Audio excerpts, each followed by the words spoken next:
All right, welcome in the Johnston RV Center Saturday pregame. He is Jim Dunaway in Tuscaloosa. Lance Taylor will join us in 1 second, which will force me to do that right there. There he is. Welcome in, LT. How are you today? What's up? I'm good, man. Dunaway, how is Tuscaloosa? It's really good. I'm back here at the historic Innisfree, where they open in an hour for all your game day festivities leading up to the nighttime kickoff at 7 o'clock. But some early fans moving around, those eager fans that get out and run and walk in the mornings. I've seen them a lot this morning over here in Tuscaloosa. Did you get your run in today? I have not gotten my run in. Didn't throw any weights around this morning either. But I did eat, it's been a long time, but I went old school steak biscuits this morning with mustard. Like the country fried steak? Yeah. No, I don't like that. I'm not a big fan of that either. Did you, was that a drive-through or was that a local spot there? What'd you do? Yeah, I was a local spot here, and I couldn't get to any of our sponsors over here in Tuscaloosa. So I had to go off brand, and I pull up and I was like, I'll take a sausage, egg, and cheese biscuit. We're out of sausage. I said, no problem. I'll take a chicken biscuit. We're out of chicken. I said, why don't you tell me what you have? Yeah. What can you put in a biscuit? Let's start there. Yeah. So there's a good chance that I had a country fried steak biscuit, mustard, and a little spit. Well, at least you started the day on a positive note. Yeah. So me and 23 may be a little messed up today. Well, all right.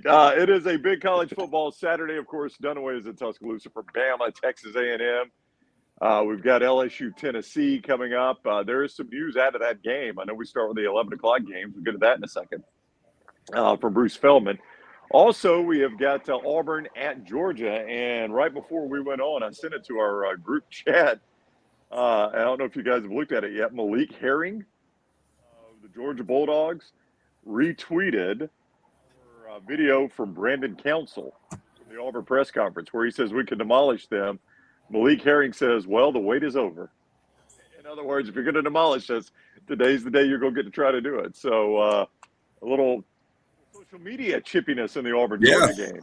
I like it. We had that video on our obviously earlier this week, and I just got a feeling that Georgia's going to come out and play their best game of the year. And if that's the case, we saw what they did against Oregon.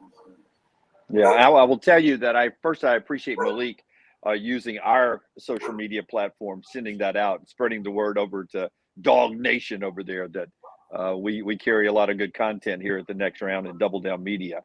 I sort of feel like ULT. I'm hoping it's not the largest margin of victory in the FBS today, but I feel like it's a prove a point Georgia game. We've seen it happen several times during Nick's dynasty here in Tuscaloosa, and Kirby's team, flat on the road last week against Missouri, really lucky to win the football game, but they get the W and maybe learn a lesson, sort of like the lesson Alabama fans hope they learned in Austin. And we'll see if they end up, we get a big performance today from Georgia against Auburn, and we'll see what Auburn has in the tank. At some point, you're banging your head on the wall as that offense, and you had a little success in the first half, and then it fell apart in the second half last week for them. You'll see if they are able to come out and take the fight to Georgia early on today. Okay, I'm going to give you guys a prop. Okay. Auburn total points in the game or Auburn total penalties and turnovers combined. Bigger number. I would take penalties and turnovers. Auburn penalties plus turnovers is what you're telling me? Yeah. In fact, I would take penalties and turnovers. And I would be honest with you, I don't even think you have to combine it. I think you could take either one, LT. Oh, wow. I kind of agree. I think it's going to be Auburn's going to score between 10 and getting shut out. I don't think they go over 10 points today. Yeah. Is there a Vegas team total in that game, LT? See if you can pull Auburn's team total. Yeah, I think it's probably 9.5. Might be lower. Craig says, did anybody see the actual Yale practice last night? It looked like they had Rocky's script. Taylor Corrin was there. Our buddy Aaron Daniel was there. We said some of that. It legit looked It legit looked like Rockstar was doing it. It was so funny. Yeah, I'm trying to explain to I was telling Layton's in town. They're on fall break from South Alabama, and I was like, "Do you want to go up to this thing?" I said, "It's a combination of Pitch Perfect and Saturday Night Live." And I said, I can't make this up. And Taylor told me she rode back yesterday with me, or drove me back yesterday from Innisfree, and she was like, "I've got to go to this thing tonight." And I was like, if you go, just make sure you send us some videos out. But it really is hard to believe that many people show up. And do you think is it a serious thing? Dunaway, you've been there, or do they know that they look like idiots? No, it's a the road ones never made sense to me, but the midnight yell, it's very serious at Texas A&M, and I know it sounds, when you see what they actually do, it's stupid, but if you're at Kyle Field, with the night I was there, is 55,000 people at midnight, and they're doing cheers and swaying and that kind of stuff. It's not as stupid as the part that always leaks out, which is them telling stupid stories, which is part of the tradition back, I guess, before there was entertainment in the world. But that part is stupid, and it was stupid that night too. It didn't make sense. I had to ask a couple of Texas A&M people what actually is going on here. And they're like, well, the Yale captain gets to tell a story, and you always have to tell it. There's certain parameters that the story has to be like it's an Alabama fan or an Alabama player or blah, blah, blah, blah, blah. And it can't get too far out there. And that part has always looked stupid. But the rest of it is a pretty cool tradition.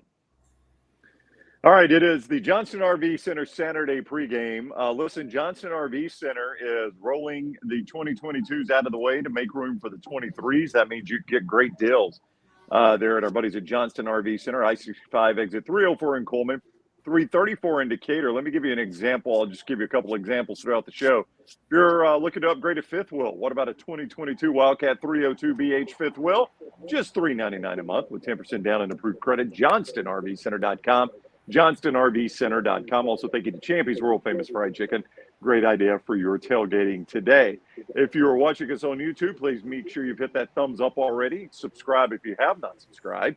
And set your alerts so you know when we're live on shows like this that are outside our normal 9 to 1. If you're watching us on Twitter, fire off a retweet so that people are watching us. Give us a thumbs up there on Twitter as well. If you're watching us on YouTube, give us a share and a thumbs up. Like us on YouTube and on Twitch as well. Also, fire us off in the comment section here, and we'll get to some of the games you want to talk about. And we will start with the 11 o'clock window, and we will get right to the game. That is the host of game day, TCU and Kansas. TCU minus 7.5. Dunaway, it was in my pick 3, so I like the Horny Toads in this one. I do too. I mean, I thought it was a nice win for Kansas over Iowa State when it was not the most fantastic numbers day for Jalen Daniels, the upstart quarterback for KU, a guy who's really flipped the script on that offense this year. He is a fun guy to watch. But I think you get a little bit more of TCU's offense today, and I think a better defensive performance from TCU than even they showed last week against Oklahoma. Beating Oklahoma gave that Horned Frog team a lot of confidence the way they did it, because it wasn't fluky. And I don't think TCU will put up as many big plays for over 60 yards for scores like they did last week against Oklahoma. A lower scoring output from TCU, but I like TCU, and I like giving those points today. Yeah, I like TCU as well. Again, it's an 11 o'clock game. I ended up giving out 13 games today, by the way. A lot of plays. But I stayed away from the 11 o'clocks. This TCU offense is for real, and I think they're the better overall team. You look at Max Duggan, the way he's playing. You mentioned Jalen Daniels, obviously. I mean, this could be really two good quarterbacks. But, the Kansas story is awesome. Watching right now on game day, I mean, Lawrence has got a buzz going on. But we talked about this earlier this week. This schedule is about to get brutal for Kansas because the Big 12 has good teams, not great teams. Somebody made that point in the chat room. But after TCU, go to Norman, to Waco, then Oak State, at Lubbock, Texas, and Manhattan for Kansas State. I mean, they might not win another game. No, you're absolutely right. I do think the bubble burst today for Lance Leipold. I think he's done a phenomenal job, and he may get a head coaching job out of this. But I think this may be the high point of their season right here is what you're seeing with them at 5-0 and game day coming to town. I think it could be all downhill after that. Let's talk about Tennessee LSU, another 11 o'clock game on ESPN. That previous game on FS1, by the way, TCU Kansas. Tennessee LSU, the Vols are -3. Lance Bruce Feldman reports that Cedric Tillman not only will not play, he didn't even – so Tillman off the board for this game for Tennessee's offense, though Bruce does report that they're trying to get him back. They think he'll be able to play against Alabama, but he's not going to be playing today against LSU in Baton Rouge. Look, they've got a lot of weapons, and, they're right now second nationally, 48.5 points per game. They're first nationally in total yards, 559 yards per game. So, Tillman's going to be a big loss, especially in situations like this when you go on the road. Tough environment, tough defense. LSU hasn't given up more than 17 points in 4 straight wins. Again, I've said it all week. I like LSU in this spot. It's at 11 o'clock, so staying away from it. But LSU's defense, I think, the difference here. I was reading in the note packet last night that this is only the 15th 11 o'clock kick in Tiger Stadium history. Heard that yesterday. Yeah, it's nuts. Yeah, which is crazy. 15 in the history of Tiger Stadium, which is crazy. So they don't do 11 o'clock at home a lot down there. So it's unique, and we'll see what the atmosphere is like. Maybe you can rally the troops and make it as crazy as Tiger Stadium is at 2:30 or at 6 o'clock. I like Tennessee in this game. Cedric Tillman, he hasn't played, every snap all year long, and they still put up really good numbers. I've said going into the year, I thought Tennessee had the deepest receiving core in the SEC and the most talented receiving core in the SEC. And I'm sticking by that even without Cedric Tillman. Hendon Hooker has done road games before, tough atmospheres. I think he handles, in a really close game, a Tennessee win today to set up a massive showdown next week in Knoxville. I like this Tennessee team. I like their momentum. And I think they play better defense today than, we never talk about their defense. I think they play better defense today. I should say we never talk about their defense in a positive way. I think they play better defense today, helped out by the fact I don't think LSU is fully cooked offensively yet. Well, let me say this real quick. I'm pulling for Tennessee because I want to see that matchup. But at the same time, if LSU was to win this game, if they can get by Florida and Ole Miss, then they're undefeated, or they've got the one loss from Florida State going into the Alabama game. So, either way, this Alabama matchup with either Tennessee or LSU could end up being huge. Yeah, I mean, the Alabama schedule is going to look more daunting no matter what happens today, because Tennessee would still be a highly ranked one-loss team with a loss today. Alabama plays them next week. That would make LSU look even better. Alabama on the road, down the road. Ole Miss, who beat Kentucky last week, highly ranked road game for Alabama. Mississippi State, if they beat Arkansas today, still a game for Alabama to come. So Alabama's schedule looks really, as I said, way back going into the Texas game, I thought this was the toughest start-to-finish schedule Nick Saban has had since he's been in Tuscaloosa. NH3425 says this is the least exciting Oklahoma-Texas game in recent years, I think. He's got a lot of words in there. It is one of the least exciting we have seen. But Texas is a 9-point favorite, Dunaway over Oklahoma in the Red River, 11 o'clock ABC game. Quinn Ewers in this one, Dylan Gabriel not, and that's the big storyline there. I disagree with him on the least exciting big Red River shootout, because there were some years where Oklahoma was really good, and Texas going into that game was just fighting to make that game interesting. And sometimes they did, but the storylines are really huge, because Steve Sarkisian is trying to build something. And even though they've got 2 losses, I think they look back and they almost get a W for playing Alabama so close in such a big setting, national TV.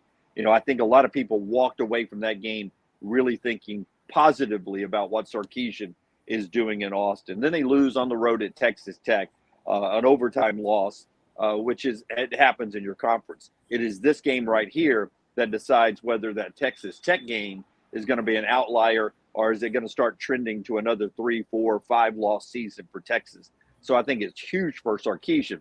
On the flip side, you have a brand new coach there in Norman who has now lost 2 games in a row. They haven't had a 3-game losing streak since back in the 90s. And if they lose today and Tennessee wins again and game days there next week, all of a sudden you've got a former Oklahoma guy who has rebuilt Tennessee, who's got a team in the top 10 and he's not coaching your Oklahoma Sooners. And he said this week he always thought he'd be doing what he's doing in Knoxville in Norman. He said that this week. He thought he's going to do in Knoxville what he always dreamed he would end up doing in Norman. Well, it might happen one day, but it's not going to happen anytime soon. I mean, you got to give Venables a little bit of time.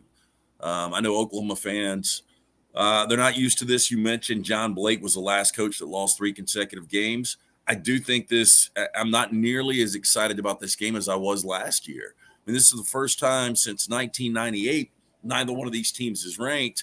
And I think in the 11 o'clock window, Tennessee, LSU, more excited about that and more excited about TCU and Kansas. Yeah, I'm with you. It slipped a little bit this year, no doubt. I think Texas is the better team, and I think they roll in this one. It is the JohnstonRVCenter.com Saturday preview. As we talk about the games, Dunaway is over at Innisfree in Tuscaloosa, Bama, Texas A&M, in just a little bit. Champy's Chicken also bringing you the show. If you're watching us on YouTube, give us that thumbs up. Make sure you're subscribed and set your alerts. Retweet us on Twitter. Give us a thumbs up there as well. Share us on Facebook. Like us there and like us on Twitch. All right, Arkansas at Mississippi State, LT. The Bulldogs giving the Hogs 10 on the SEC network at 11 a.m. Big number in that one. Yeah, I guess it shows you KJ Jefferson is not going to be playing. I think that's what that number shows you because, realistically, everybody healthy. Mississippi State's probably a 3-point favorite, maybe a 4-point favorite. Mississippi State, this offense, though, outside of that second half against LSU has been really good. 17 trips to the red zone this year, 15 touchdowns. Will Rogers is playing great football. Second SEC quarterback with 900 career passes. That's kind of a weird stat, but do you guys know who number 1 is? Career passes, I would go, you're inclined to say Tim Couch, but I don't think he started enough. Yeah. Are you talking about in SEC history? Yeah. Wow. Completions. Excuse me. 900 completions. Rodgers is the second SEC quarterback to complete over 900 passes. Heath Schuler. This guy did start a lot of years. I don't think they threw it enough. I'm inclined. Within 10 years. I was going to say Aaron Murray at Georgia. There you go. Very good. Wow, good answer. But he started for 4 years, basically, didn't he? Yeah, he did. Yeah. Yeah. Wow, that's a heck of a stat there. Dunaway, do you think the Hogs have anything from him? I'm a Lance. This number tells you KJ Jefferson's not playing. Well, I mean, KJ did practice enough Wednesday by rule that he can make the trip, and I think he's on the trip unless I've missed something. He's on the trip to Starkville. I'm really confused that did you think Arkansas was going to win this game even if KJ Jefferson was healthy, LT, because their pass defense is so bad and linebackers are really stressed in coverage playing a Mississippi State team. The way you beat them is you rush 3 and you drop 8, and that doesn't seem to be a strength for Arkansas. I think this was a tough matchup for the Hogs, even if KJ Jefferson is fresh and healthy today. Yeah, I think Mississippi State's probably the better team. I mean, kind of an even matchup. And you look at Sam Pittman, he's 2-0 against Mike Leach. So they've kind of owned this series. But I think tough spot today. I think Mississippi State's about to start playing their best football. All right, that gets us to the 2:30 window on the JohnstonRVCenter.com Saturday preview. And we'll start with that Auburn-Georgia game. Georgia minus 28. We'll make an official pick, though. I think LT's already given us his. Dunaway, what? Is that a bird near you, Dunaway? Somebody. What? We're the same folks that uplink the CBS coverage at the Masters is doing this uplink for me here in Tuscaloosa today. It sounds like the bird's sitting in your lap. Guys, will you turn down the Masters soundtrack? Thank you. Do you hear what's going on in my background?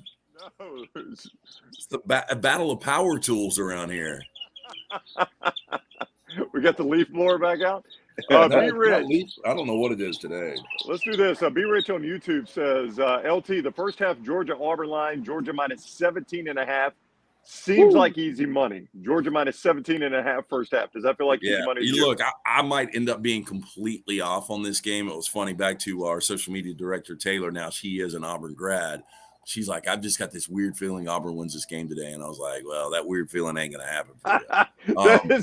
Taylor, this Auburn team is going to kill Taylor if she continues to set herself up for disappointment like this. Yeah. When we hired her, I did not know that she I mean, I knew she liked sports, not a prerequisite to work with us, see Rockstar. But I didn't know she rode the wave with Auburn football as much as she does. I mean, she has that mentality of waking up every day thinking they're going to win the game, and that's a tough way to wake up every morning for some programs. Well, her boyfriend, Charlie Trotman's kid, obviously grew up a huge Auburn fan. And I said, who's the bigger Auburn fan? She said, well, he knows more about the game, but it might be me. Yeah. So with that said, B Rich, 17 and a half, it does seem like easy money. I had this vision that we've got a 28-0 going into the second quarter. 28-0 after one. Yeah, I mean, I think Auburn's defense is better than that. The nothing I can live with, but I think Auburn's defense, Dunaway, is better than it to be 28 first half points from Georgia. Now, that might be a pick six or something like that, but I just don't think Georgia's offense can score like that on Auburn's defense. I could see 21-0 at the half, 38-0, 38-3 at the end of the game. Whew. My gosh. That's a beat down. There's no doubt about it. If that happens, and I mean, look, is there a possibility? I mean, I know it seems like it's day to day for Brian Harsin, but is there a difference of a decision that could be made based on the outcome of this score? Like if Auburn lose by 14, everybody kind of expects it. If they lose by 40, is that a bigger signal that he gets fired? Maybe tomorrow.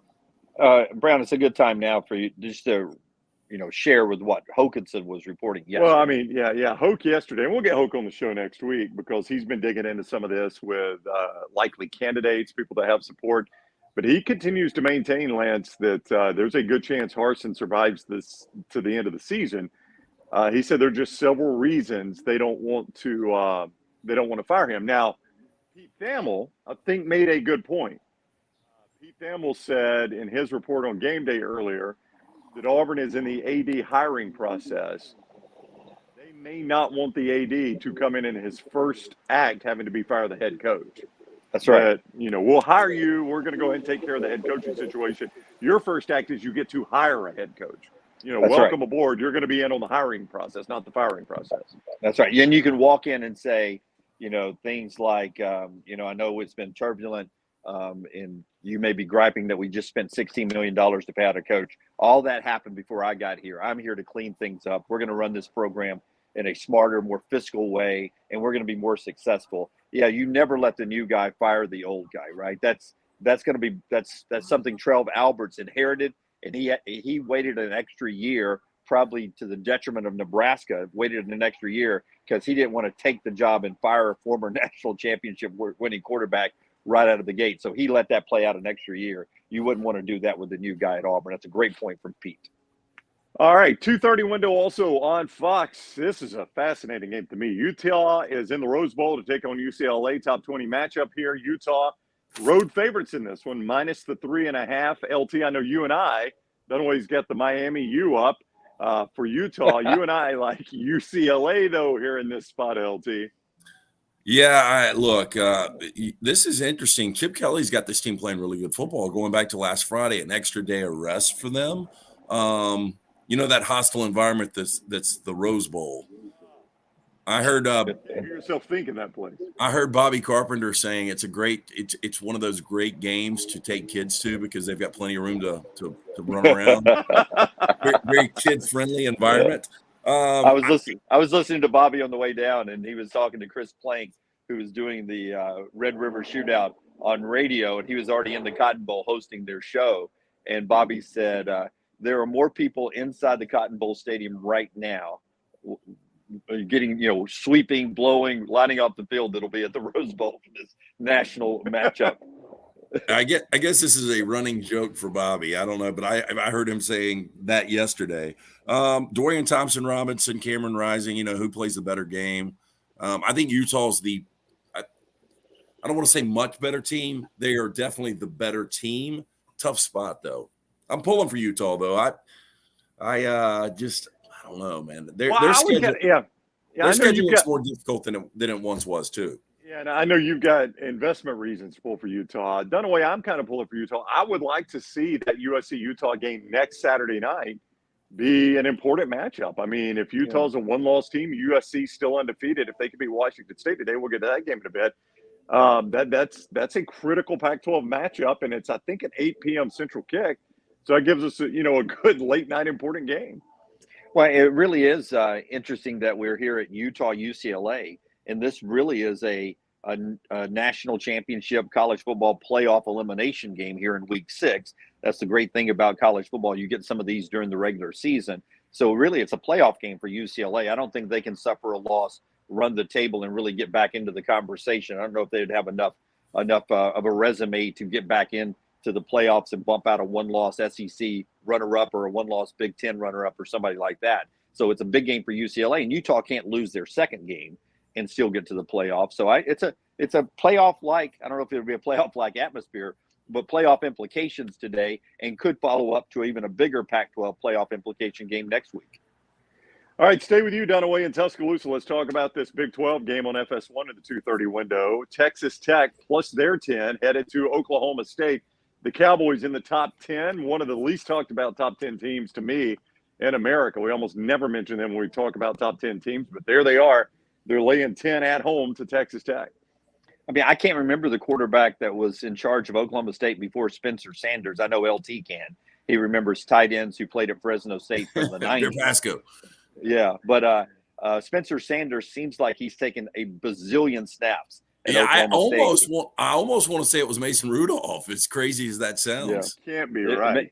It may be. It may absolutely be. So he's been doing this a long time. So you got a veteran quarterback who got over the hump last week. He had never been able to last year figure out Dave Aranda's defense. He did that last week over Baylor. This Oklahoma State team has good running backs. They got quality receivers. They got a veteran quarterback. Their defense with Derek Mason, not as good as last year, still a good defense. This to me is the most complete team in the Big 12.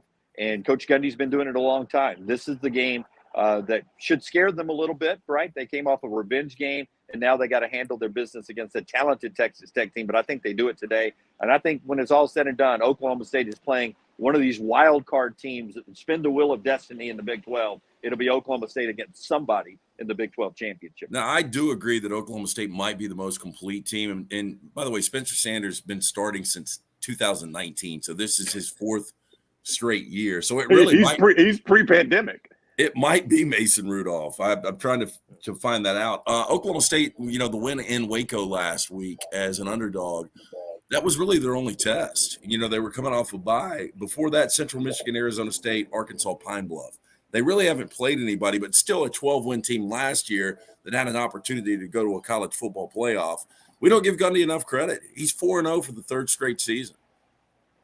Hey, I've got to rewind for 1 second because the players have started taking the field to warm up in the Red River game. And multiple reports now, Pete Thamel among them, saying that Dillon Gabriel is dressed and is out warming up for Oklahoma. That would be a pretty big storyline there if Dillon Gabriel is able to make this start. I'd be surprised at it, Dunaway. The hit he took in that TCU game just looked like a hit that has you out for 2 or 3 weeks. Right. There's 2 things that I want to make a point here. One is that, it could be window dressing. You run him out. Yep. We talked to Tyler Watts about this week. He did it a couple of times at Alabama where you run out, you go through warm-ups, you don't give them an extra, hour and a half to sort of scheme without Dillon Gabriel being in there. The second thing is that concussions are not a game time decision, right? It's not one of those things that you can go out there and get a feel for on whether or not, okay, and now I do a concussion protocol check. There's a timeline and a work your way back in. So if he's out there warming up and it's not just a scam of I'm going to go out there just to try to get a competitive advantage for another couple hours against the Texas defensive staff, if he's out there with a helmet throwing it around, that probably tells you, barring just it being a scam, that he is out there and he has been cleared to play in the game from the doctors. And that's a plus for Oklahoma. As bad as their defense was, their offense did not look good when Dillon Gabriel went out.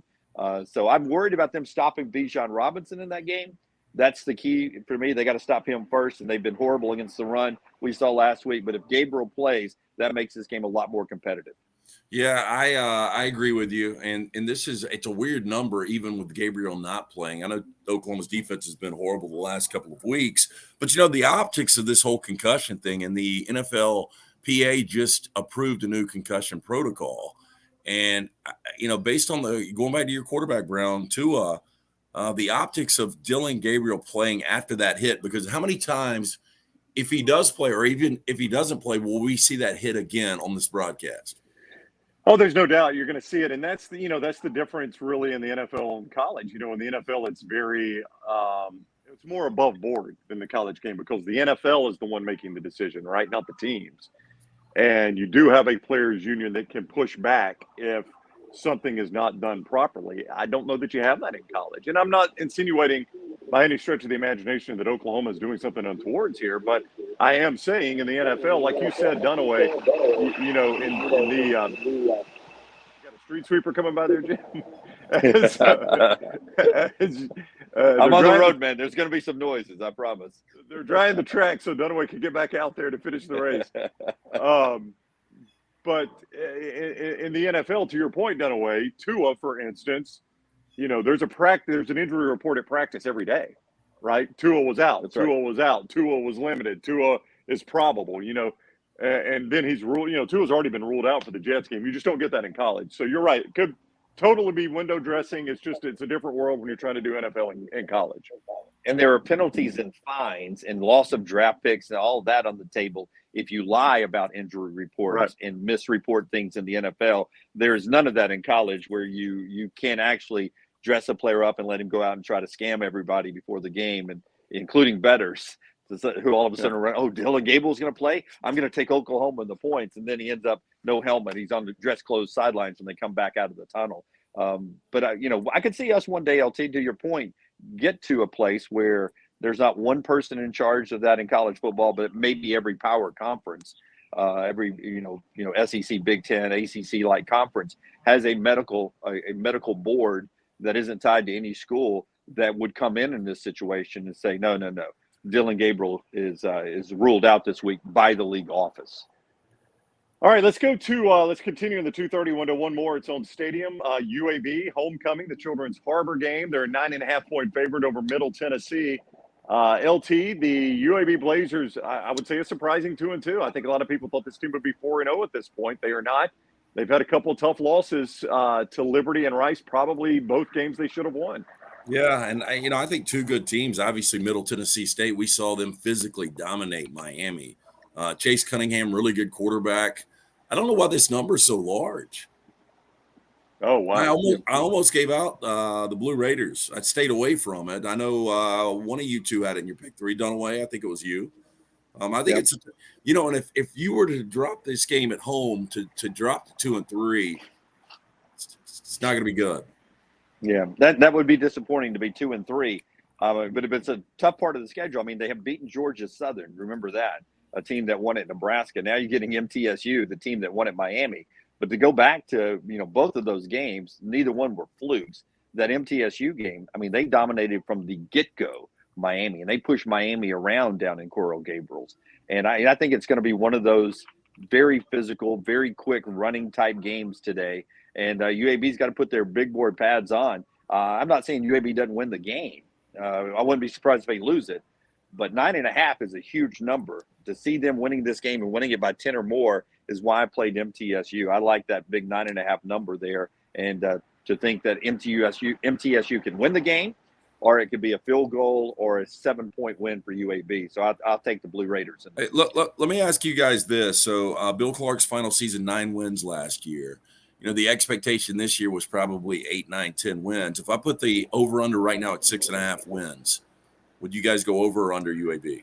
I still think I'd go over. I think I'd go over 6.5. If they lose today, I would recalibrate, but I still think I'd take over 6. Well, let me tell you what's coming up. They've got Charlotte next week. That's a win. That's a win. Then you got to go to Western Kentucky. That's a very, very difficult game. Yep. To Florida Atlantic. Win. Should be a win. You host UTSA. That's a really good team. Rivalry game, a little payback, but tough. North Texas, at LSU, and at Louisiana Tech. I could see 6 and 6. Yeah, big game. what you told me right there, I could very easily see a 4-3 record. Out of those 7, yeah. So a loss today, to your point, could be a 6-6. Yeah. This game is not going to be terribly competitive, but there is some injury news, and Ohio State to start the 3:00 window. Ohio State and Michigan State. Bruce Feldman also reporting today. Jackson Smith and Jigba will not play. Mayan Williams, the running back, will not play. They're both sidelined for Ohio State today. Now, look, Ohio State's a 27-point favorite in East Lansing. They're not going to lose this game. I just think it highlights – I mean, Jackson Smith and Jigba has not played since the Notre Dame game, and he didn't break his leg. This is just – it continues to be – you were the first one to mention this the other day. His absence just continues to be odd from what seemed like a fairly mild injury. It is, but I mean, are you trying to get that hamstring, where it's not even thought about anymore before he's back out there, before you get quote unquote to the meat of the schedule? I don't know until they play Michigan at the end. I don't think there's anybody on the schedule that can even scare Ohio State. They're playing Michigan State today, Brownie and LT, who it's hard to believe this with Mel Tucker as your head coach, but this is one of the worst pass defenses in all of one of the worst defenses period in all of college football. And that team is really struggling. So I can see not pushing him back out there, but for what was ruled just a hamstring injury, unless there's more to it, like it's a tear, had to have surgery, whatever, it's surprising he hasn't played. I'm more concerned about not that they may not need him, but the Ohio State running backs, because Travion is coming back today, but he's been out with an injury. Now you're losing the guy who was the RB2, who's had some great numbers, and now he's ruled out today while you're getting Travion back. This Ohio State team, we really haven't seen them whole all year long. And with that said, they're still, dominating. They're averaging an FBS almost 49 points per game. And it really doesn't matter who plays running back in Ryan Day's system. I mean, these guys just pile up numbers. You remember Trey Sermon out of nowhere just a couple of years ago, dominating towards the end of the year en route to playing for a national championship, and he went out early against Alabama. Ohio State 5-0 against the number against Michigan State since 2017. CJ Stroud has been as good as advertised. He's now your favorite to win the Heisman Trophy. And this Michigan State team, 11 wins last year, but not only is the pass defense horrible, they can't run the football. They're only averaging 60 rushing yards over their last 3 games. All right, let's move on. Pac-12 Network. Washington is number 21. They're at Arizona State minus 13.5. I bring this up because it's a top 25 team. We generally hit those. Not a lot of excitement in this game. Dunaway, you think Washington's a little overrated. LT, I think you and I think they're a little better team than Dunaway. Do they have any trouble in the desert today? I don't think they do. I mean, I think Arizona State played their rally game last week and still lost by 25. It's not a good Sun Devil team. Yeah, and the Oakland Invader uniforms will be put up this week, so they can't rally around those. I agree. I think the purple rain will rain down on the desert this weekend. A bad Leonard's loser attempt there by me. Leonard's losers, though, is Arizona State, the old fear of the fort guys. It's that other Arizona team that's more interesting today, I think. We'll get to that one later. 3:00 SEC Network. Ole Miss at Vanderbilt. Dunaway, the Rebs, number 9 in the country. They're laying 17 at Vandy. Any trouble here in the quiet, Dudley-filled lines there at Vanderbilt? Well, I mean, Lane's rallying, trying to get all the Nashville's a melting pot of SEC fans. He's rallying, trying to get as many of the Ole Miss fans into the stadium today as possible to make a good showing as they try to continue that role at Ole Miss. If Alabama survives Texas A&M tonight and Tennessee and Knoxville, all of a sudden, Baton Rouge, yes, but that game in Oxford late in the year becomes one of those spotlight games that could once again be a game day game or one of those that is on CBS with some playoff and Atlanta implications. Ole Miss looks really good. Their defense impressed me last week. This is not going to shock you guys. Vanderbilt's lost 23 straight against top 10 teams. Not a shock.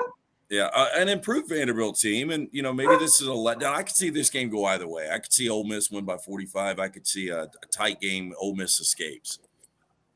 A reminder: this is the JohnstonRVCenter.com Saturday preview. Let me give you another one of those deals Johnston RV Center has because they're getting rid of the 2022s to make room for the 23s.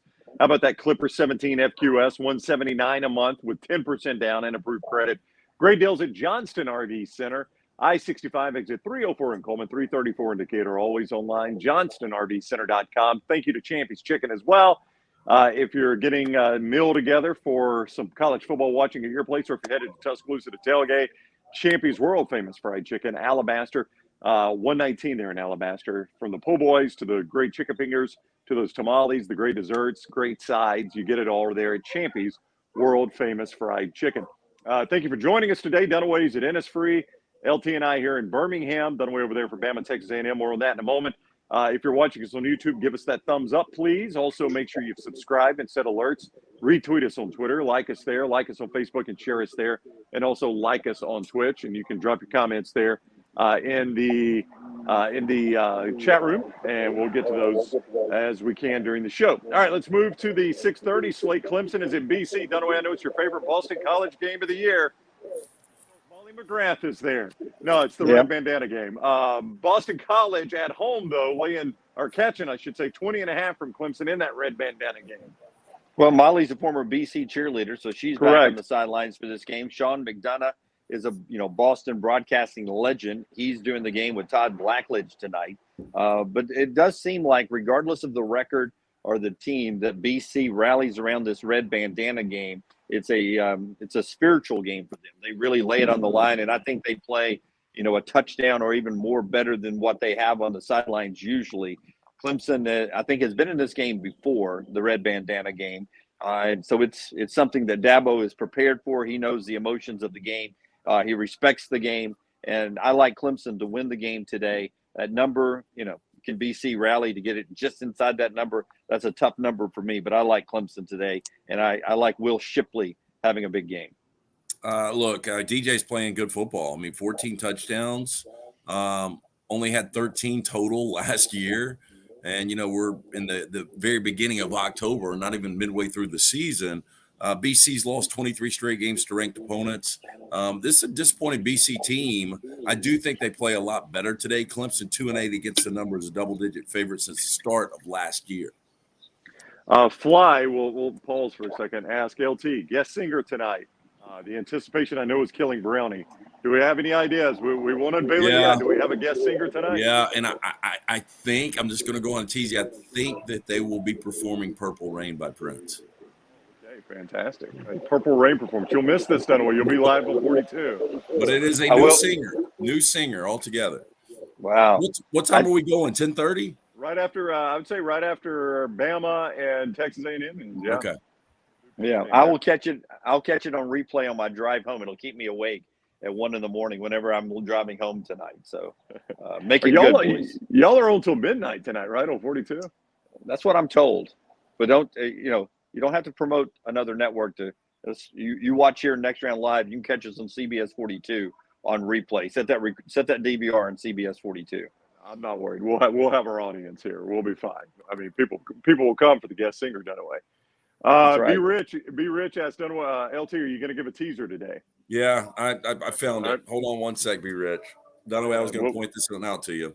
We'll get to the teaser. Let's do this one real quick. Dunaway, Kentucky at home -6.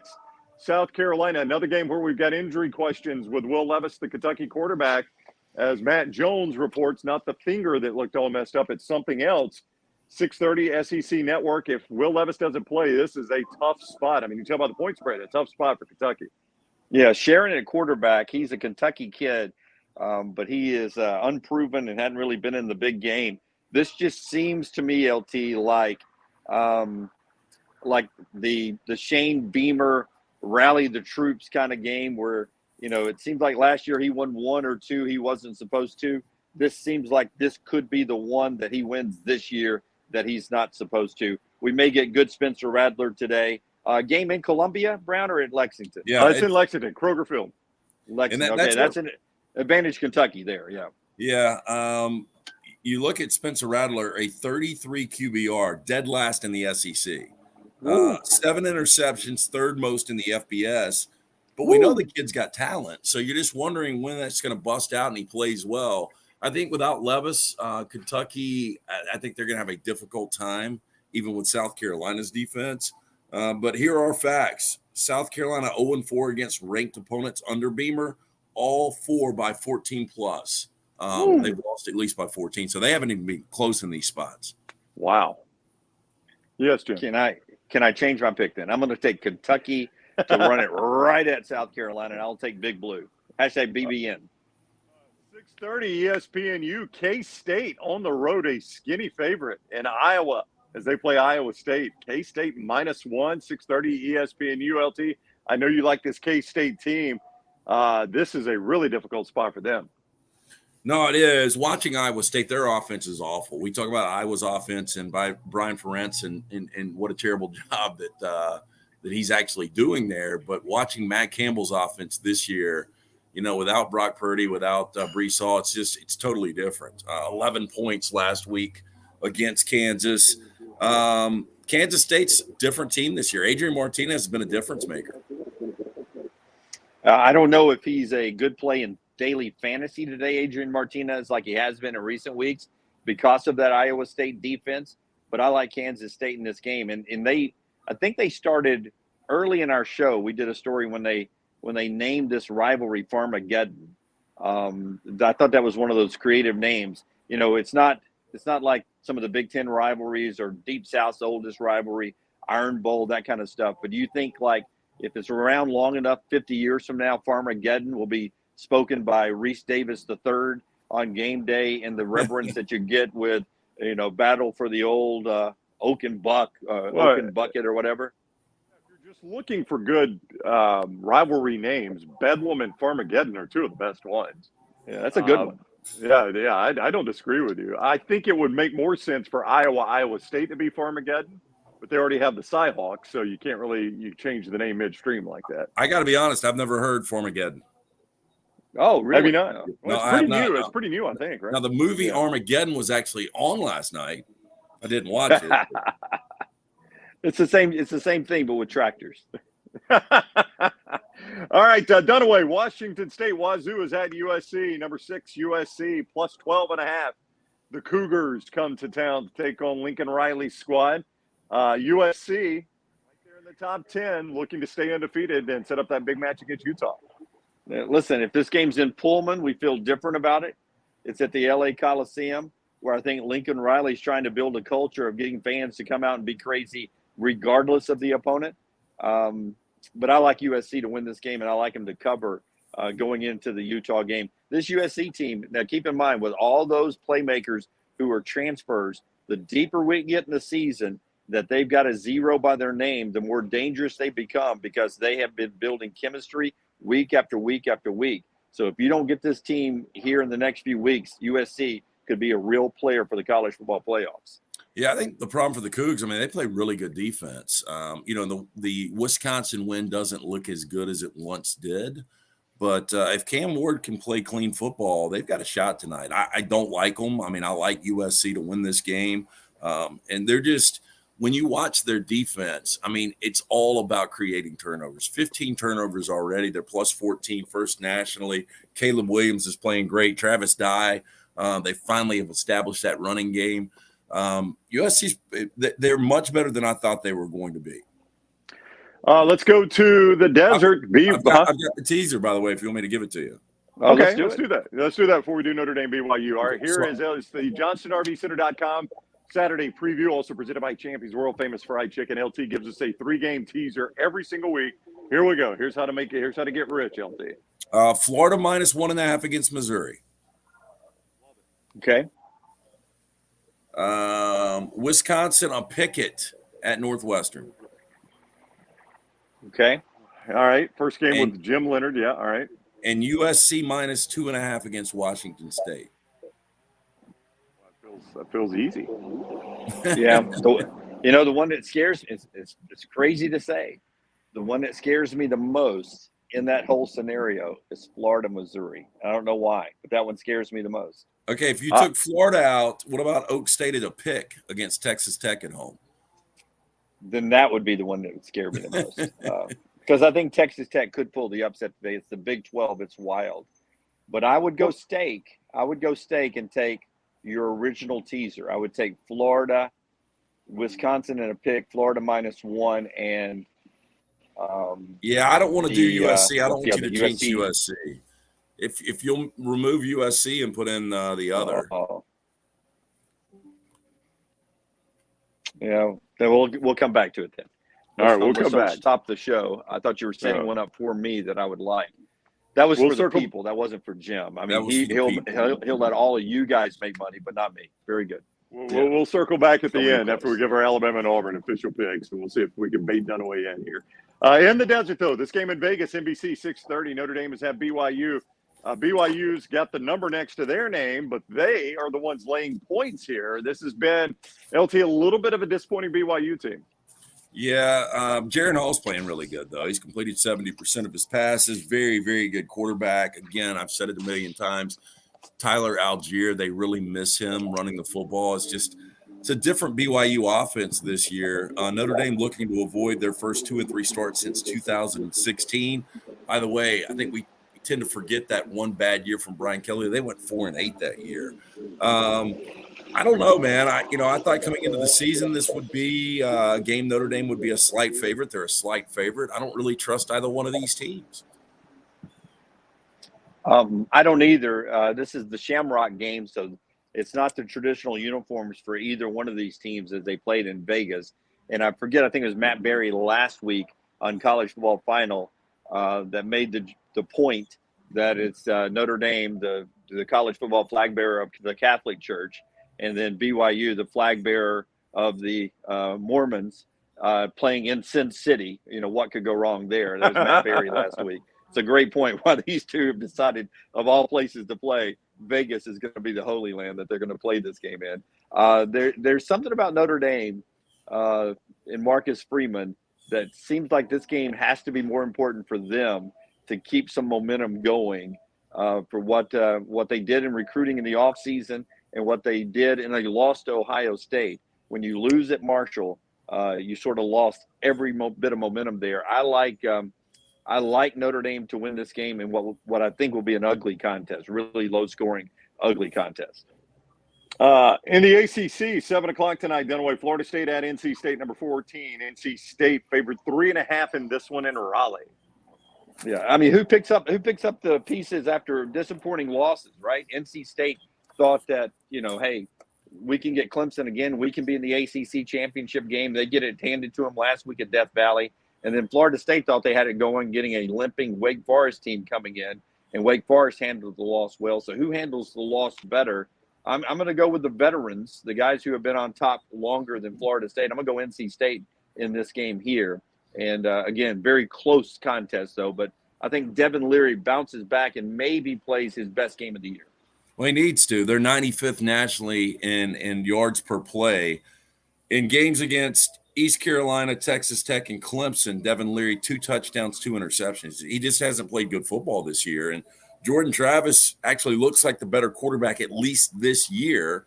He's on pace to have the best QBR in Tallahassee since Jameis Winston. I think it's a tough game. It's a coin flip for me. NC State's not nearly as good as I thought they were. We'll come right back to Texas A&M, Alabama, but one more before we do our local teams here. 8 o'clock, Pac-12 Network. You cannot watch it. It is my upset alert. It is also my double-digit dog winning outright. Number 12, Oregon is at Arizona. Oregon favored 13.5 LT. I think the Ducks are in trouble here tonight. Look, Bo Nix seeking his 5th straight game with multiple passing touchdowns. That would be Oregon's longest streak since Justin Herbert back in 2017. Believe it or not, Bo Nix playing good football. I agree. Difficult game. Jaden Delaria is a really good quarterback transfer from Washington State. I think there could be a lot of fireworks in this game up and down the field. Oregon 1-4 against the number. Their last 5 is the road favorite. I kind of like Arizona in this game. I told you in your upset alert earlier this week. I like that. What does Bo Nix have to do today to start getting some Heisman conversation from people anywhere in the country? Because it's not happening yet. I think part of that starts with that first game against Georgia. What kind of numbers? Because his numbers the last 3 weeks have been really impressive. My answer is not play a game on the Pac-12 Network. I mean, unfortunately for Bo Nix, that way, is if he goes in and tears it up, a lot of the world doesn't see it. A lot of the voters don't see it, and that's unfortunate for him. But to honestly answer the question, I think if he threw for 350 yards, no interceptions, maybe 5 total touchdowns, maybe people started talking about him. Yeah, and they win the game. They got to win the game. Got to keep winning. Yeah, they got to keep winning. I mean, that's one of the big things. I mean, Oregon needs to get back, where people are actually talking about that program, and then people will start talking about Bo Nix. And we asked the question, and we've already passed both of these games, so I'll circle back quickly, Brownie. We asked the question earlier this week, which Kelly has done the better job so far, Brian Kelly or Chip Kelly? And I think back to Chip Kelly when he was at Oregon. We considered him, a top 2, top 3 coach in college football back in his Oregon days. So far this year, Brian Kelly, Chip Kelly, who's impressed you guys the most so far? Brian Kelly, just because it's year one. And, you look at Chip Kelly. I mean, Brian Kelly really didn't know who the quarterback was going to be coming into the year. I mean, obviously it's Jaden Daniels now, but not that Jaden Daniels is playing great football. But, Chip Kelly's been there 4 or 5 years now. Dorian Thompson-Robinson has been his starting quarterback for 3 years. It's the Pac-12 to the SEC. I think it's Brian Kelly. Yeah, I think I'd probably go Brian Kelly too. I mean, Chip Kelly, very, very fortunate to beat South Alabama. And, looking back on that Florida State loss for LSU, Florida State's turned out to be a fairly good team. That was just a very, very fluky ending there. I think LSU was the better team in that game already in week 1. So I think I'd go Brian Kelly. If they win today, there's no doubt. All right, Dunaway is at Innisfree in Tuscaloosa. It's the site of the primetime CBS game. This is not at all what we thought this game would look like when Dunaway was sitting on that stage next to Nate Oates and Nick Saban. And then the next day, Jimbo Fisher was sitting on that stage in College Station spewing fire. Here we are, minus 24, maybe even with a backup quarterback for Alabama. Minus 4, Dunaway, for that game you'll attend tonight. Well, we were here Thursday and Friday at Innisfree. And if I asked you guys, we've been in town before on Thursday, Friday, Saturdays. Did it feel like a big game weekend for you guys yet? Start with you, LT. Did it feel like a big game weekend for you yet? I don't know. I mean, getting out of town with that traffic, it kind of did. Innisfree was pretty packed out by the time we left yesterday. I don't know, though. I mean, I was so excited about this game before the year began, before the season began, but now with the 2 losses, I think even A&M fans are disappointed, like the ones that are in Tuscaloosa.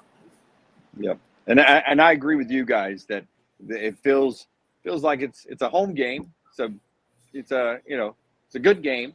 It's a game a lot of people are excited about, but I don't think it is even approaching the kind of atmosphere we thought it was going to approach. And in fact, one of you guys, and I think it was you, LT, maybe it was Brown yesterday on our show here from Innisfree, said that the Mississippi State atmosphere here could be crazy later on if State keeps winning. That may end up being the biggest atmosphere all season for a home game for Bryant-Denny. So this one has come in a little under expectations, Brown, to your point.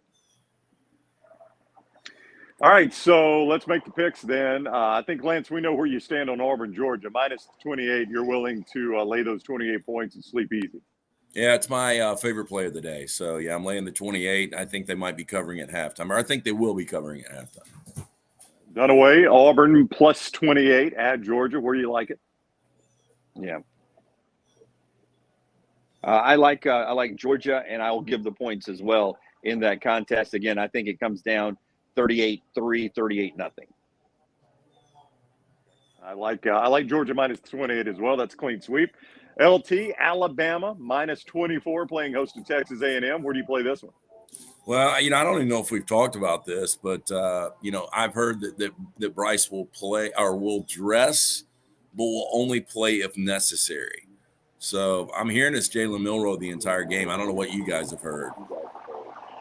It's consistent with what I've heard. I think the far more interesting quarterback situation's on the other sideline. I think Alabama's really fine with either quarterback. I'm just interested, don't know if we see some Connor Wegman here. If it gets bad enough early, does Jimbo kind of maybe even in a panic move go Connor Wegman to see what he can do? I respect the Texas A&M defense a little bit in this game. What's the number, LT? Is it 24.5? 23.5. 23.5. I can see Alabama winning this thing by 24, 23, 22, 21 in that neighborhood point wise. Not as big of a blowout as Alabama fans want it to be, or as it possibly could be, especially if Jalen plays I could see this being a three touchdowns and a field goal point spread for Alabama. It's right on that number to me. I wouldn't touch this game. Yeah, I wouldn't either. I think it is a difficult number. I could see Alabama's offense struggling a little bit. It's just A&M's offense is terrible. I mean, 21 points per game, that's the worst in the SEC. Yeah. Yeah, it's rough to watch. There's no doubt. All right, let's circle back around. What was the People's teaser, LT? They're asking in the chat room. What was the not the Dunaway teaser, the People's teaser? The People's teaser, once again, was USC minus 2.5, Florida minus 1.5, and Wisconsin in a pick. Okay, so that's your People's teaser. Now, what is the official Dunaway teaser? The Dunaway teaser that I would give him is Florida minus 1, Oklahoma State plus 0.5, and Wisconsin in a pick. Can I do like I did a couple of weeks ago and throw a different one out and see if you'll give it to me? Yeah. Because you say teasers are impossible anyway.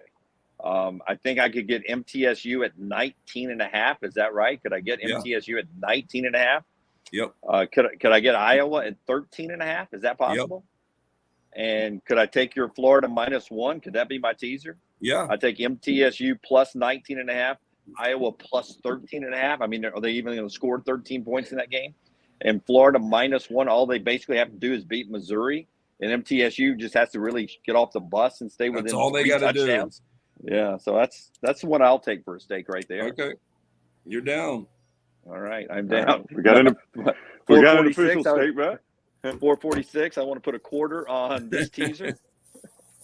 I remember when I was growing up, I was my next door neighbor Bart would be calling his bookie and he'd be like, I want a nickel on this, I want a dime on this, and I had no idea. I was like, so dumb that they're playing this small amount of money.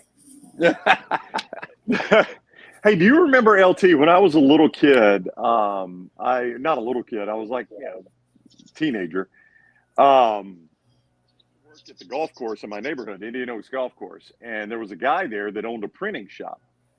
And I don't know what day of the week it was, but he would bring, it was a card that was about that wide, about that tall, and had every game in the line on it. And I guess that's how they distributed the lines back then, right?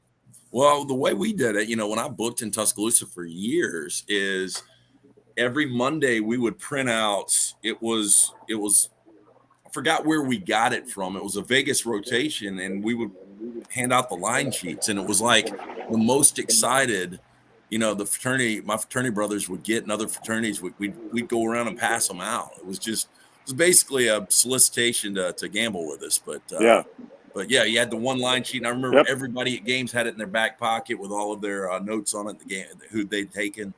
Pretty funny. And I remember as a kid, Dunaway, I wasn't betting, but I'd pick it up, as a teenager. I was like, man, they think Penn State's going to beat Alabama that bad, huh? LSU and Auburn, that's going to be a really good game. I didn't know anything about it, but I just remember looking it up and, just looking at the numbers. That just triggered my memory when you said calling your man.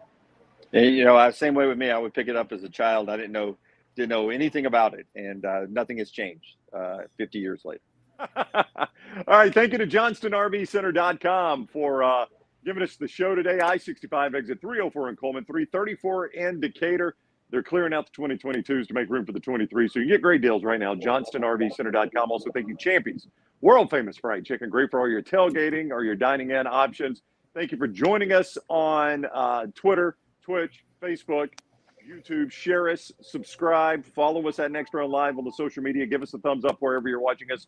And be back with us tonight after Bama, Texas A&M goes final. We'll be right here. Wherever you're watching us right now, you'll get us again tonight after Bama, Texas A&M. Boys, enjoy the Saturday. We'll see you guys later. See you guys.